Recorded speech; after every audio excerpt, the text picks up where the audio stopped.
네, 아름다운 말씀을 전해야 돼서 좀 부담스럽습니다. 네, 오늘 찬양대회도 너무 풍성하게 참 귀한 찬양 감사드리고, 또 찬양단도 오늘 또 다 같이 서서 참 풍성한 가운데 찬양이 넘쳐나는 것 같아서 참 감사합니다. 제가 어렸을 때 고등학생 때 제 모교회에서 찬양대 헌신 예배가 있었던 적이 있습니다. 근데 그때는 연합 찬양대로 선 게 아니라 각 찬양대가 나와서 이렇게 찬양을 하고 이렇게 퇴장하고 다음 찬양대가 나와서 찬양하고 이제 이런 형식으로 했었습니다. 그때 찬양대가 4개가 있었는데 이제 2부 찬양대, 3부 찬양대, 그다음에 저녁 예배 찬양대, 그다음에 수요 예배는 여성 찬양대였는데 이렇게 4개였습니다. 그런데 그 4개 중에 제 어머니가 3개를 하고 계셨습니다. 그러니까 2부랑 3부는 안 하시고 저녁 예배, 또 제 아버지는 이제 남자니까 수요일은 못 하시고 이제 어머니는 수요 예배까지 이렇게 3개를 하셨습니다. 근데 이 찬양대 헌신 예배 때 찬양이 끝나고 이렇게 퇴장하고 또 다음 찬양대가 이제 입장해야 되지 않습니까? 근데 저희 어머니가 이렇게 4개 중에 3개를 하시니까 분명히 한 번은 어떻게 됩니까? 겹치게 되는 거죠. 그래서 찬양대가 끝나고 저는 저희 어머니니까 이렇게 눈이 쫓아가지 않습니까? 가족이면. 저희 어머니가 이렇게 찬양이 끝나고 퇴장하시면서 저 뒤에서 이제 찬양대 가운을 벗으시는데 그 안에서 새로운 찬양대 가운이 딱 나타나는 겁니다. 예, 슈퍼맨이 이렇게 옷을 벗으면 안에 이렇게 S자가 나타나지 않습니까? 거의 그때 제 눈에 저희 어머니는 슈퍼맨이셨던 거죠. 참 지금 생각해도 좀 자랑스럽고 참 귀한 어머니의 모습입니다. 나중에 저희도 한번 그렇게 해도 재밌을 것 같은데 이제 그러면 또 이제 슈퍼맨 되실 분들이 좀 이렇게 보이십니다. 뭐 그렇게 하는 것도 좋지만 또 오늘 이렇게 연합 찬양대로 이렇게 풍성하게 찬양하는 모습도 참 좋은 것 같고, 여러분들이 이미 이렇게 하나님 나라의 슈퍼맨들이십니다. 오늘 설교 제목이 하모니, 할머니 아니죠? 하모니. 하모니가 뭔가요? 할머니 아니고 하모니. 조화. 조화를 이루는 게 하모니죠. 연합하고 조화, 화음이 이제 하모니인데, 우리 찬양대에 있어서도 중요한 거는 오늘 이렇게 연합 찬양대, 제가 이제 임시호갈 이렇게 부르는데 이제 임마누엘 시온 호산나 가브리엘 찬양대가 이렇게 연합으로 하면서 함께 조화를 이루는 그 모습이 참 귀하고, 조화를 이루는 게 중요하죠. 작년에 찬양대 헌신 예배 혹시 설교 제목이 기억 안 나시죠? 지난주 설교 제목도 기억이 안 나는데 무슨 작년 거를 어떻게 기억합니까? 작년에 제가 찬양대 헌신 예배 때 유니송, 유니슨으로 이렇게 설교를 했었는데, 아무래도 찬양대니까 좀 찬양대에 맞는 설교 제목으로 하는데, 사실 작년과 내용이 많이 비슷합니다. 많이 비슷한데, 저는 오늘 찬양대를 바라보면서 교회를 이야기를 하려고 합니다. 제가 찬양대 헌신 예배라고 해서 찬양을 가르쳐 드릴 수는 없고, 찬양은 지휘자님께 배우시고, 또 전문적인 찬양에 대한 설교는 내년에 좀 이렇게 찬양 강사분들 모셔서 들으시고, 오늘은 저는 그 하모니를 만들어가는 우리 찬양대를 보면서 하모니를 만들어가는 교회에 대해서 좀 이야기를 하고 싶습니다. 제가 예전에 어떤 좀 유명한 지휘자의 인터뷰 같은 유튜브에 나와서 이렇게 서로 이렇게 얘기를 하면서 하는 얘기를 들었는데, 그런 걸 물어보더라고요. 지휘자로서 가장 기분 좋을 때가 언제일까요? 그 지휘자가 이렇게 얘기했습니다. 통장에 돈이 꽂힐 때 가장 기분이 좋다. 이렇게 얘기를 했습니다.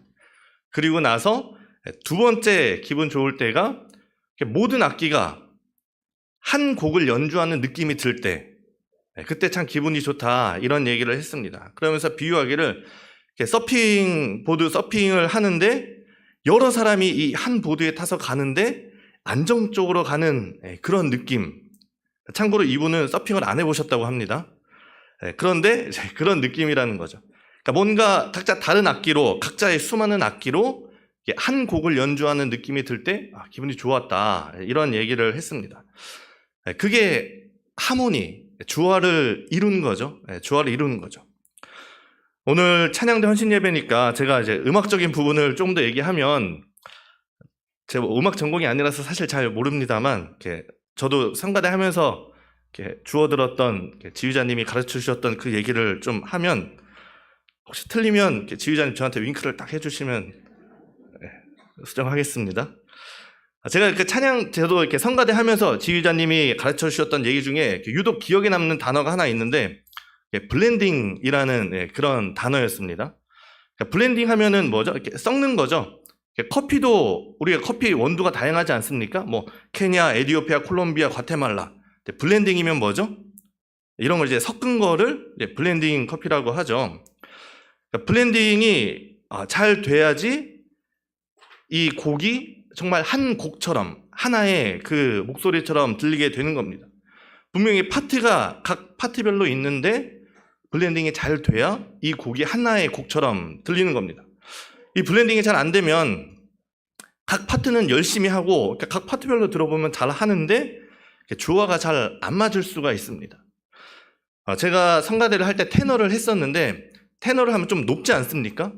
막 미미미 파미 막 이렇게 나가는 그런 곡인데 악상 기호는 피아노 여리게 약하게 하라는 겁니다. 그거 보면서 와 이거 뭐 꽹과리로 자장가를 연주하라는 건가? 약간 이제 뭐 이런 느낌이 들기도 했었는데 목소리를 크게 높이 내려면 크게 낼 수밖에 없는데 이제 그러다 보면 블렌딩이 잘 안 되고 이제 테너가 좀 많이 커지고 조화가 깨지는 그런 일들이 있는 거죠. 저야 찬양을 잘 못하니까 그렇습니다만 정말 찬양의 은사들이 있는 분들 보면은 그런 높은 음에서도 이렇게 약하게 하면서 하면은 이 조화가 잘 이루어지는 것을 볼 수 있습니다.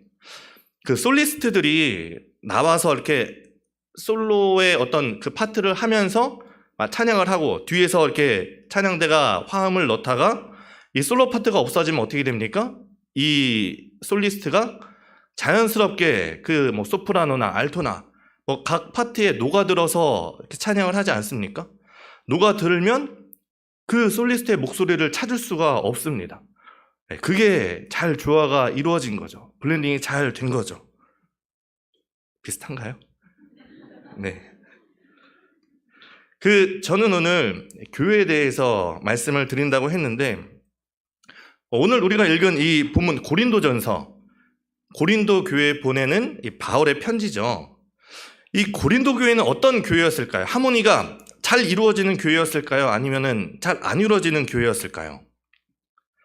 이 고린도전서 시작에 바울이 편지의 첫 부분에 이런 고린도전서 이제 이런 얘기를 합니다. 고린도 교회를 향해서 그리스도 예수 안에서 너희에게 주신 하나님의 은혜로 말미암아 내가 너희를 위하여 항상 하나님께 감사하노니 이는 너희가 그 안에서 모든 일 곧 언변과 모든 지식의 풍족함으로 그리스도의 증거가 너희 중에 견고하게 되어 너희가 모든 은사의 부족함이 없이 우리 주 예수 그리스도의 나타남을 기다림이라. 바울이 고린도교에 편지하면서 1장 처음 인사가 끝나고 처음 부분에 칭찬을 합니다. 너희는 굉장히 좋은 교회다. 언변도 있고 지식도 풍성하고 은사도 부족함이 없고 너희 고린도 교회를 보니 하나님께 감사하다. 이런 얘기를 합니다. 어떻습니까? 고린도 교회가 좋은 교회로 보이시나요? 네, 물론 이 바울의 말처럼 장점도 있고 좋은 점도 있었지만 실상 이 고린도 교회는 굉장히 문제가 많은 교회였습니다. 먼저 이 고린도 교회에 분열의 문제가 있었죠. 여러분이 잘 아는 말씀일 텐데 그 3장 4절에 보면 어떤 이는 말하되 나는 바울에게라 하고 다른 이는 나는 아볼로에게라 하니 너희가 유괴 사람이 아니니요. 각 파가 나뉜 거죠. 교회 안에서 나는 뭐 예수파다, 나는 바울파다, 나는 아볼로파다 이런 분열의 문제가 있었고 심지어 뭐 음행의 문제도 있었습니다. 5장 1절에 보면 너희 중에 심지어 음행이 있다함을 들으니 그런 음행은 이방인 중에서도 없는 것이라. 고린도 교회 안에 음행의 문제가 있었고 이 문제뿐만 아니라 어떤 법적인 문제로 사회 법정까지 간 그런 문제도 있고 또 결혼에 관한 문제도 있었습니다. 이 독신인 사람들이 결혼한 사람들에게 아니면 뭐 이렇게 독신이 훨씬 더 좋다, 독신으로 사는 게 좋다, 뭐 이런 얘기도 있었고 우상제물의 문제도 있었습니다. 우상제물을 먹어야 되냐, 먹지 말아야 되냐, 뭐 이런 문제. 그리고 오늘 우리가 읽은 12장은 은사 문제, 은사에 관련된 이런 문제들도 있었습니다.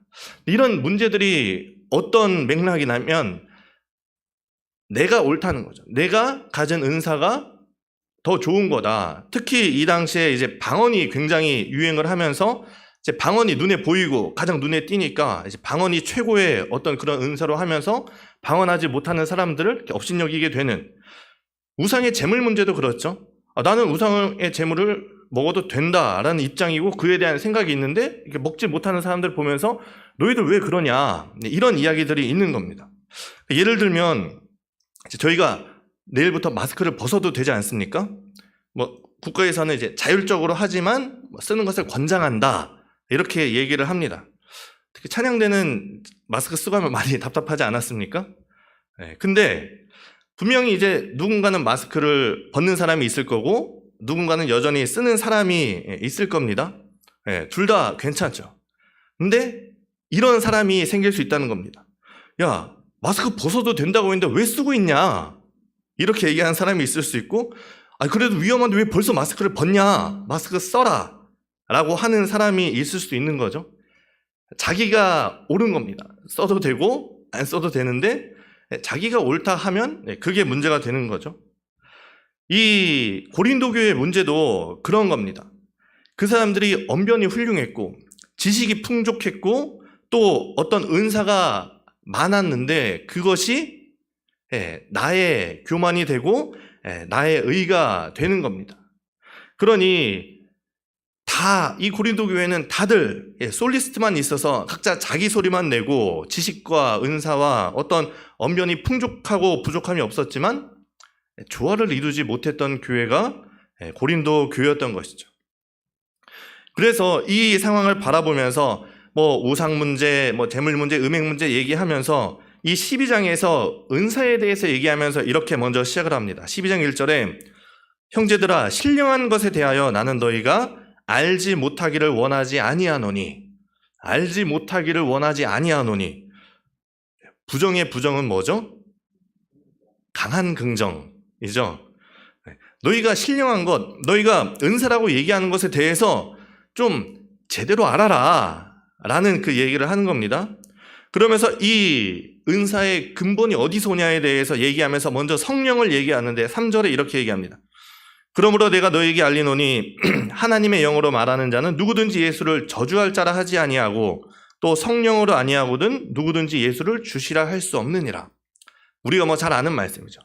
이 말씀이 나온 배경이 신명기 보면 그런 말씀이 있죠. 신명기 21장에 사람이 만일 죽을 죄를 범함으로 내가 그를 죽여 나무 위에 매달거든 그 시체를 나무 위에 밤새도록 두지 말고 그날 장사하여 내 하나님 여호와께서 내게 기업으로 주시는 땅을 더럽히지 말라. 나무에 달린 자는 하나님께 저주를 받았음이니라. 사람이 죄를 지었어요. 죽을 죄를 져서 죽여서 나무에 달아놓는데 그 나무에 달린 자는 어떤 사람입니까? 하나님께 저주를 받은 사람입니다. 나무에 달린 자는 하나님께 저주를 받은 사람입니다. 예수님께서 어디 달리셨습니까? 십자가라는 그 나무에 달리신 거죠. 그러니 이 성경을 잘 아는, 이 구약을 잘 아는 유대인들 눈에 예수는 어떤 사람이냐? 하나님의 저주를 받아서 죽은 사람이구나 라고 생각을 합니다. 하지만 하나님의 영, 성령을 받은 사람은 어떻습니까? 예수를 저주할 자라고 하지 않는다. 성령님이 오셔서 그 사람들에게 무엇을 깨닫게 하셨느냐? 예수가 저주를 받아서 나무에 달려 죽은 것이 아니라 실상은 내가 저주를 받아서 그 자리에 있어야 하는데, 내가 저주를 받은 사람인데 예수 그리스도가 대신 그 자리에 달리셨다는 것을 깨닫게 하신 것이죠. 그러니 하나님의 영으로 말하는 사람은 뭡니까? 깨닫고 알게 됩니다. 예수가 하나님의 저주받은 자가 아니구나. 오히려 우리를 구원한 구원자, 그가 주시구나 라고 고백을 하게 되는 것이죠. 이 성령의 이야기를 먼저 하는 것이 이유가 뭐냐? 고린도 교회에 바울이 얘기하는 겁니다. 너희가 그 예수를 주라고 고백하는 그 성령을 받지 않았느냐? 너희가 예수를 저주받을 자가 아니라 주로 고백하지 않느냐? 너희가 성령을 받지 않았느냐? 그러면 그 성령님께서 하시는 일이 뭐냐? 그 성령님께서 너희에게 은사를 주셨다. 성령님께서 너에게 은사를 주셨다 얘기하는 겁니다. 이 사람들이 은사를 받고 나서 너무 신이 났습니다. 방언을 하는 사람, 통역을 하는 사람, 예언을 하는 사람, 신유의 은사를 받은 사람, 이 하나님이 주신 은사를 받고 너무 신이 나다 보니까 그들이 놓친 게 뭐냐? 그 은사를 주신 분이 하나님이시구나, 성령님이시구나 라는 것을 놓친 겁니다. 우리도 가끔 자식들에게 선물 주면 너무 아이들이 기쁘면 어떻게 됩니까? 고맙다고 인사도 안 하고 선물에 눈이 팔리지 않습니까? 특히 이 은사 중에서 방언, 이 황홀경 속에서 방언을 말하던 것이 겉으로 드러나 보이고 어떻게 보면 최고의 은사처럼 여겨졌던 이 고린도 교회에 이 바울이 얘기하는 것이 뭡니까? 은사는 여러 가지나 성령은 같고, 성령님께서 너에게 은사를 주셨다 얘기하는 겁니다. 너희가 그 은사에 집중하는 게 아니라 성령님께 집중을 해라.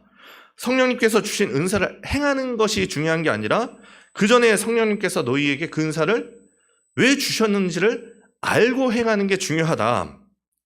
하나님께서 그들에게, 고린도 교회에, 또 우리들에게 성령의 은사를 주신 이유가 뭡니까? 7절에 보면 이렇게 나오죠.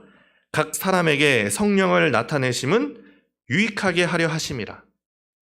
공동번역을 보면 성령님께서 각 사람에게 각각 다른 은총의 선물을 주셨는데 그것은 공동이익을 위한 것입니다 라고 얘기를 합니다.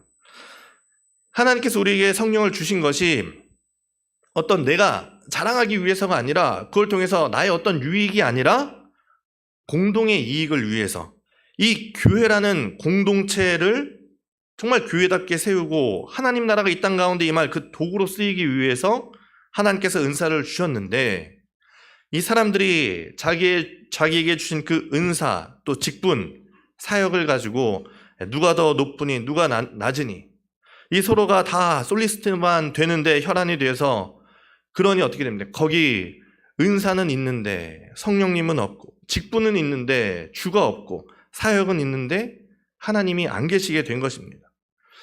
이런 고린도 교회에 필요한 게 뭡니까? 하모니, 조화를 이루는, 그 은사와 사역들의 조화를 이루는 게 필요한 것이죠. 만약에 여기 있는 찬양대 모두가 솔리스트면 어떻게 될까요? 기대가 되겠죠. 사실 솔리스트가 있는 게 문제가 아니죠. 제가 그 유럽 여행을 하면서 그 이탈리아에 갔을 때 이제 주일을 맞아서 거기 근처에 한인교회를 갔습니다. 그 예배 도중에 주기도송, 이렇게 하늘에 계신 아버지, 이 주기도송이 있었는데, 제가 제 살아온 평생 불러본 주기도송 중에서 가장 은혜롭고 웅장한 주기도송이었습니다. 그 예배에 나온 사람들이 대부분 누구냐? 유학생, 성악을 전공하는 유학생들이, 그냥 앉아 계신 그 모든 사람들이 다 성악을 전공한 유학생들입니다. 찬양을 부르는데 그런 감동이 없더라고요. 그 솔리스트가 있냐 없냐라는 게 문제가 아니라 그 사람들이 합해서 조화를 이루느냐 아니냐가 중요한 것이죠.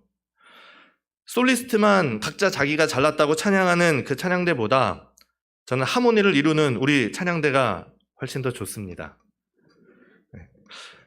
하나님께서 교회를 세우라고 은사를 주셨더니, 내 은사가 최고다 하면서 다들 내 말을 들어야 된다, 내가 하나님보다 위에 있게 되면 은사는 있지만 성령님은 없고, 직분은 있지만 주가 없고, 사역은 하지만 하나님이 안 계실 수 있게 되는 것이죠. 어떤 교회에서 행사를 준비하면서 여전도회에서 이제 권사님들끼리 좀 마찰이 있었습니다. 서로 이렇게 막 싸우니까 각자 자기 생각이 있었던 거죠. 그 행사를 어떻게 해야 되는지. 그러니까 너무 싸우니까 담임 목사님 찾아가서 왜들 그렇게 싸우시느냐, 싸우지 말고 잘 해보시라 했더니, 이제 권사님들이 목사님한테 하는 얘기가, 목사님 그래도 우리가 다 교회를 사랑하니까 이러는 거 아니냐고 그렇게 얘기를 했습니다. 맞는 말인가요? 맞는 말인지는 모르겠지만 또 아주 틀린 말도 아니죠. 그랬더니 목사님이 이렇게 대답했습니다. 그럼 그렇게 싸울 거면 그냥 교회 사랑하지 마시라고 이렇게 얘기를 했습니다. 정말 하나님께서 원하시는 게 뭘까요? 서로 싸우면서 미워하고 행사를 잘 치르는 게 하나님이 바라시는 걸까요? 아니면 행사가 없더라도 안 해도 서로 감싸주고 위로하고 사랑하는 걸 원하실까요? 여러분이 이제 생일, 환갑이나 칠순이나 팔순 맞았습니다. 자식들이 이제 생일 잔치를 좀 성대하게 치러준다고 식당을 어디 갈 거냐, 선물을 뭘 할까 하다가 이렇게 의견이 안 맞아서 이제 자식들끼리 이제 싸움이 났습니다. 어쨌든 결론은 최고 비싼 호텔에서 최고의 선물을 받게 됐는데 그만 마음 상한 딸 가정이 참석도 안 하고 그냥 가버렸습니다. 그러면 그 아버지의 마음이, 어머니의 마음이 어떨까요? 좋은 거 받았으니까 좋을까요? 그 어머니가 바라시는 게 뭘까요? 부모가 바라는 게 뭘까요? 그냥 자식이 화목하는 걸 바라는 겁니다. 하나님께서 원하시는 게 뭘까요? 우리가 한 걸음만 뒤에서 보고 조금만 옆에서 바라보고 한 걸음만 뒤에서 바라보면 사실 상식적으로 답은 나오는데 그 안에서는 사실 그게 잘 또 보이지가 않습니다. 그렇기에 우리가 늘 하나님의 말씀을 묵상하고 익히고 마음에 품고 묵상을 해야 되는 것이죠. 우리 안에 나만큼 하는 사람이 어딨냐, 나만큼 하는 이런 부서가 어딨냐 교만하려고 할 때 은사는 여러 가지나 성령은 같고, 내가 그래도 목사인데 어디 전도사가 직분은 여러 가지나 주는 같으며 교회 행사 한두 번 해보냐 이렇게 하면 돼. 답답하게 왜 그러냐. 사역은 여러 가지나 모든 것은 모든 사람 가운데서 이루시는 하나님은 같으니 각 사람에게 성령을 나타내심은 유익하게 하려 하심이라. 우리가 하모니를, 조화를 이뤄야 됩니다. 각자의 직분이 있고 또 각자의 은사가 있고 각자의 사역이 있습니다. 찬양대도 임마누엘 찬양대가 있고 시온 찬양대가 있고 호산나 찬양대가 있고 가브리엘 찬양대가 있지만 이렇게 또 함께 연합해서 찬양을 하는 것처럼 이 우리 교회는 각자의 직분과 사역이 있지만 연합해야 되는 한 몸입니다. 우리의 은사와 사역은 내가 잘난 것이 아니라 서로 보완해야 온전한 그 열매, 온전한 은사, 온전한 교회로 세워지는 겁니다. 오늘 말씀에서도 사역에 대해서 나오죠. 어떤 사람에게는 예언함을 주시고 어떤 사람에게는 그 영들 분별함, 그 예언이 옳은지 아닌지 영들 분별함을 주시고 어떤 사람에게 방언을 주셨다면 어떤 사람에게는 또 방언, 통변의 은사를 주셨습니다. 내가 가진 은사가 최고가 아니라 서로 보완해 갈 때 그게 온전해지는 은사가 되는 것이죠. 하나님께서 내게 방언, 통변의 은사를 주셨는데 우리 교회에 아무도 방언을 한 사람이 없어요. 그 방언, 통변의 은사가 무슨 소용이 있겠습니까? 하나님께서 신유의 은사를 주셨는데 우리 교회 다니는 분들 모두 다 건강해요. 어떻게 교회를 옮겨야 될까요? 은사라는 것은 서로 보완을 해 갈 때 그 교회가 온전히 세워지는 것이고, 그렇기에 교회를, 이 12절 이후에서 바울은 교회를 예수 그리스도를 머리로 하는 한 몸이다, 이렇게 얘기를 하는 겁니다. 누군가에는 손이라는 은사를 주셨고 누군가에게는 눈이라는 은사를 주셨고 누군가에게는 귀라는 은사를 주셨는데 어느 게 더 좋고 나쁜 것이 아니라 그 은사들이 한 몸을 이루어서 서로 보완해가면서 한 몸을 이룰 때 온전한 교회가 되는 것이죠. 저는 어제 그 교육위원회 아동부연합회 그 신년 교사 강습회가 있었는데 전사님들이 갔다 오면서 막 대화하는 걸 보면서 좀 이제 은혜되는 부분이 있었습니다. 그 중에서 이렇게 교사이면서 또 청년부가 하신 분이 있었는데 끝나고 교사 모임도 있고 청년부 모임도 있는 겁니다. 어딜 가야 될까요? 제가 전에 있던 교회에서는 이게 참 조율이 안 됐었습니다. 청년부는 청년부가 먼저다, 청년부 와라. 부서에서는 부서가 먼저다, 부서에 와라. 서로 이렇게 자기 부서가 먼저다 얘기하는데 어제 전사님들끼리 막 얘기하면서 청년부가 먼저죠. 청년부 가야죠. 이렇게 얘기하는 게 참 쉽지 않은 것인데 그렇게 얘기를 하는 것이죠. 사람들 자기가 먼저 얘기 쉬운데 내 입장에서 한번 내려놓고 서로 조율하면서 그게 바로 조화를 이루는 것, 하모니를 이루는 것이죠. 참 그 조화를 이루는 우리 전도사님들 모습에 참 은혜를 받았습니다. 인간은 죄의 본성이 있죠. 죄의 습관이 있어서 늘 높아지려 하고 내가 남들보다 조금 잘하는 거 있으면, 조금 더 가진 거 있으면 자랑하고 높아지려고 합니다. 예전에 그 백주년교회 이재철 목사님이 교회를 개척하고 얼마 안 돼서 설교하시면서 이런 말씀을 하셨습니다. 만약에 우리 교회가 5년이 지나고 10년이 지나서 혹시 분란이 일어난다면 누구 때문일까? 5년 후에 등록한 그 사람 때문일까? 10년 후에 등록한 그 사람 때문일까? 아니면 지금 여기 초창기 멤버 때문일까? 아마 우리들의 가능성이 제일 높다라는 이제 그런 말씀을 하셨습니다. 내가 교회 조금 오래 다녔다는 이유가 행여라도 내 의의가 되고 자랑이 될 수 있는 것을 처음부터 경고를 하신 거죠. 내가 교회 오래 다닌 것이, 아니면 내 직분이, 아니면 내 열정이, 내 은사가 자칫 내 의의가 되고 교만의 씨가 될 수 있는 것이죠. 그때 우리는 깨달아야 됩니다. 이것이 내 것이 아니라 하나님이 내게 주신 것이다. 그리고 내게 주신 이유는 뭡니까? 각 사람에게 성령을 나타내심은 유익하게 하려 함이라.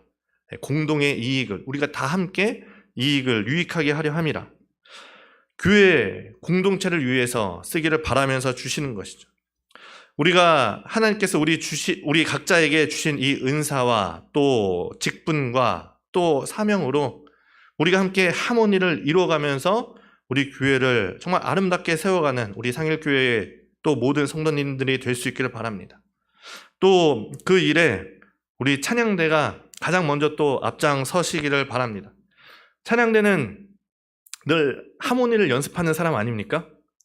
그렇기 때문에 우리가 목소리의 하모니뿐 아니라 우리의 사역의 하모니, 또 은사의 하모니, 또 삶의 하모니를 이루어서 이 하나님의 마음을 기쁘시게 하는데 앞장서시는 우리 찬양대가 되시길 바라고, 찬양대뿐만 아니라 또 우리 모두가 함께 하모니를 이뤄가는 우리 상일교회가 될 수 있기를 간절히 바랍니다. 기도하겠습니다. 거룩하신 하나님, 오늘 찬양대가 주님 앞에 헌신을 다짐하며 예배를 드립니다. 하나님께서 주신 귀한 목소리로 주님을 찬양하는 찬양대 위에 복을 더하여 주시고, 찬양대뿐만 아니라 그들의 삶 속에서도 늘 찬양이 넘치는 삶을 살게 하여 주옵소서. 하모니를 연습하며 아름다운 찬양으로 하나님을 찬양하는 찬양대가 목소리뿐만 아니라 그들의 삶 속에서도 하모니를 이루며 또 교회 안에서도 하모니를 이루며 교회를 아름답게 세워나가는데 앞장서는 찬양대가 되게 하여 주옵소서. 또한 오늘 이곳에 나와 예배하는 모든 이들이 또 이 말씀을 마음에 품고 2023년 서로를 사랑하고 섬기는 마음으로 주화를 이루어 주님이 원하시고 기뻐하시는 교회로 세워나갈 수 있도록 인도하여 주옵소서. 감사드리며 예수님의 이름으로 기도합니다. 아멘. 우리 다 같이 찬양하시겠습니다.